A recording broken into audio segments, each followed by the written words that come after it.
arena because that's one place he won't be able to duck. The vibrations are against him, the planets are against him, and already he done lost the first 5 rounds. I'll prove to the world that I'm still the fastest, the prettiest, the most classist, the most scientific, the greatest fighter of all time.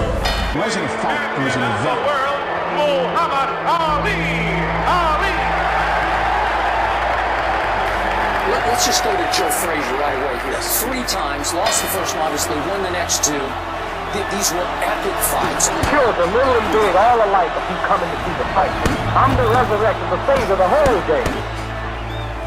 If we look at the heavyweight division, which was once upon a time, you could make the case. It was America's favorite sport. But the sport of boxing, what it is, isn't what it was. What it was, I mean, you had gladiators going into the ring. He said people don't know.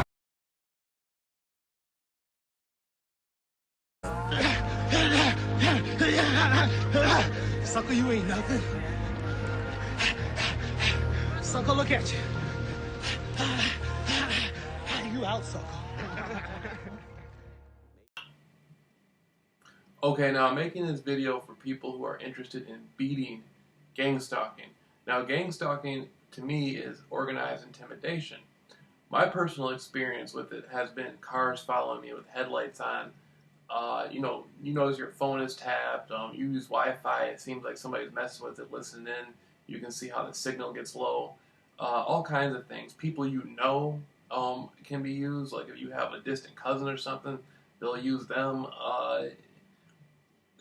I mean, it could be anything, man. It can be as simple as them flying a helicopter over your house. Now, to most people, this will sound very bizarre, but this happens, and it depends on what level you're at. Some gang stalking, like when it first started with me, it was very, very light. It was like one car would show itself and stuff like that. But as I continued on in my subjects of alternative research, conspiracy research, and I started to expose more things, I became more of a threat to whoever felt threatened, and therefore the financial assistance, the gang stalking thing became more heavily financed, more different tactics became involved, and it's very psychological. For a lot of people, a lot of people have different sorts of fears. One of the first fears I had to get over was the fear of death. Now, again, the people I had got into it with were very heavy people, very big people, like, people, not the CIA, the people behind the CIA, who run the CIA, are the type of people I had gotten into it with. And so, that being said, I knew that, these people wanted me out of the way. They were going to have me out of the way. So I thought they were going to be able to do it like in broad daylight and just walk away with it and be all good. And so eventually I just had to accept the idea that, okay, death is here. I'm going to die. And then I went outside and went about my business and nothing happened, right? And I had been hiding inside my mother's house for about a month. And so, and people will think you're tripping. Like my mother, she thought I was crazy. There's a lot of people out there, when you go through gang stalking, they will think you're absolutely mad. They're not going to know what you're talking about. And you can go on the internet. Even the Department of Justice admits it's real. Organized stalking. You've heard people talk about like electronic weapons. That's real. I've experienced my food being drugged at like restaurants. I swear to you, the restaurant itself will be in on it. The manager, whoever they have right there. And it's being done under health codes. There's certain laws that they have. If you're considered a risk or something to the public or a danger to the public, which you're really not. In my case, I wasn't. I was a danger to, other elements. But what they would do was they would contract to the restaurant and have my food drugged. Now, this wasn't an attempt to kill me or an attempt to make me like, it wasn't like they didn't put like 4 or 5 hits of, LSD in there or something to make me, have a real bad experience like that. It was a form of intimidation, like saying, hey, we can get to your food. I live at my mother's house. I even had a pizza, right? There was a pizza. My mother had went and got a pizza, brought it back. They had put an element in there, a drug in there, a chemical. Now, me and my mother had got an argument about it. She tried to explain to me that I was tripping. I was over-imagining stuff. No, the Jets Pizza place, whoever the people are that work at Jets Pizza in Muskegon, Michigan, they were able to put the drug inside the pizza on the orders of the, with the gang stalking behind the scenes, how they network. They know they listen to all your phone calls, they know where you're going, what you're doing. They'll already have people there waiting for you. And this is the sort of thing that happens, man. And it depends, again, on what level you're at. Now, some people, to have their phone tapped is a big deal to them. When I was growing up, I used to hear people saying, oh, my phone's tapped. And that would be a really psychological, messed up thing for them. For me, it's not a big deal. Like, if I go to the gas station right now, there will be people at the gas station waiting for me. There'll be people following me around. So it gets to the point where I don't even notice it anymore. Like, I'll be walking down the street, and there'll be 10, 20, sometimes 30 cars with their headlights on. It doesn't even bother me. A year ago, that really would have bothered me. Now it doesn't bother me at all. I can turn it on and off like that. And it's to the point now where it's not even like a competition anymore. It doesn't really bother me. It's just like there are things I don't like to have to deal with. Like, who wants to go out to eat and have to have somebody put a drug inside your food? That's not something you want to deal with. But, you know, if you want to go out to eat, you're going to have to face that. They may do it. They may decide not to. They may do it every time. I've had it done at the Applebee's in Grand Haven, Michigan. I've had it done at the Burger King in downtown Muskegon. Again, the Jets Pizza in Muskegon. It just comes and goes. And so the biggest thing that doesn't bother me is people who try to present themselves like they're tough or whatever. You know, I'm not afraid to fight anybody, so it doesn't bother me. If somebody gives me if somebody gives me a look, depending on how they do it, who the person is, I may or may not take offense to it. Like with some people, I'll take offense to it. With some people, I really won't care. I'll know they're doing it just because they got paid to do it, and they got to make their money, so just like whatever. But with certain people, the way they do it, you know what I mean? Like, you know, like, I know what I'm capable of. I know what I'm not capable of. And, I know if somebody ends up, if me and somebody get into it, no matter what, if they're going to end up, at the end of it all, they're still going to end up having to go to the hospital, even if they win the fight. So I'm not, you know what I mean? I'm not worried about it. But on the same token, they can use police. Police will do it. And that's different. You know, dealing with somebody on the street, 2 or 3 people on the street, and dealing with the police is a different type of thing. But I hang out all over. I'll go to a real nice neighborhood. I live in Norton Shores, Michigan. But I'll go to a real nice neighborhood in Grand Haven.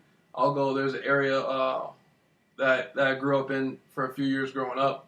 I got a lot of family in Muskegon Heights. I'll go, talk to people and mingle and go to the projects and stuff like that. It doesn't bother me, I'm not a confused individual, so wherever I go, I feel safe, But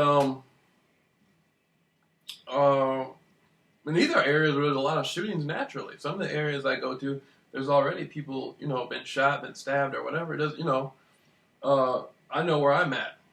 So, but I'm trying to give people advice. See, I've been going on for a year with me with the gang stalking. And it started off coming out of conspiracy research and a lot of things I had discovered. And I know a lot of people brush conspiracy off. Some people who suffer through gang stalking, or not suffer, but some people who go through it are activists. Like they want to change the world and protect the climate and stuff like that. Or you may be a politician and you're going through it. Or you just you might not know why you're going through it. Your name might have been drawn out of a hat.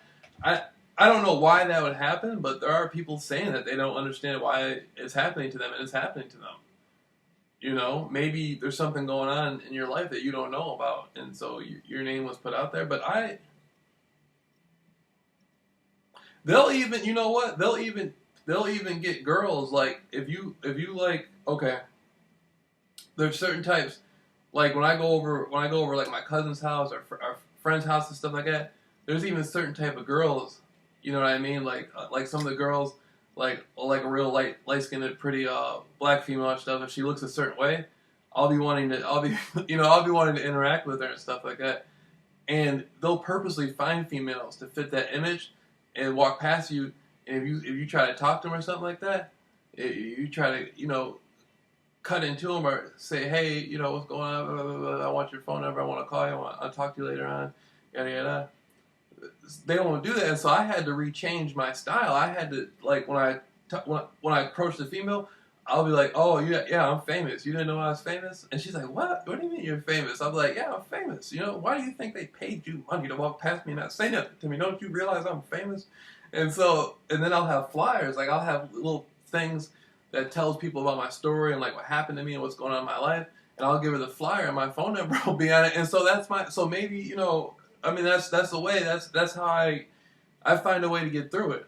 You know what I mean? And as long as you don't let these people disconnect you from yourself, and you keep an open mind, and you know, because they'll find out what bothers you, man. If like the same situation, they'll pay somebody some money. They'll give them $60 or $160 or $260 or $360 to do something. It might just be as simple as just to cut you off and never talk to you again. They can do that. They can offer people money. So you can't change how the gang stalking thing works. You can't change that. You have to change your vibration within yourself. You have to change the way you connect to the world around you, how you approach individuals. Like me, I kick it with them. Like if I know somebody's a gang stalker or whatever like that, I mean, they're just getting paid just to follow you and stuff. Kick it with them. Talk to them at whatever level you can talk to them at. A lot of them are Christians. Talk to them about the Bible. A lot of them, you know, if it's a female and you're a guy, talk to her. Tell her she's attractive and stuff. If you're a woman and it's a man or whatever, you know, try to interact with these people. Don't interact with them. Don't connect to them through a fear or connect to them through something that you don't prefer. Connect to the reality around you through what you're motivated about doing. And that's how you overcome it. A car following you is nothing. Anybody can get over that. At first, it's gonna mess with you a little bit, but it's nothing. It's nothing. It's really nothing. See, my situation was, I was the best at what I was doing as far as conspiracy research, and I was on my way. You know, from what I've seen, I'm the only person who got as far as I did that never interacted with these people as far as making deals and stuff like that. So that's why it happened to me. But I consider myself the person that went the furthest in it without selling out as far as conspiracy research goes. Now, with me with the gang stalking or whatever, I don't think there's anybody out there who does it as easy as I do it. Because when I go on YouTube videos and I see people, they seem all afraid and all that stuff, and I don't know why. I don't know why they seem all afraid, but they do. They seem very afraid. And I don't know why people are so afraid of cars following them. I don't get it.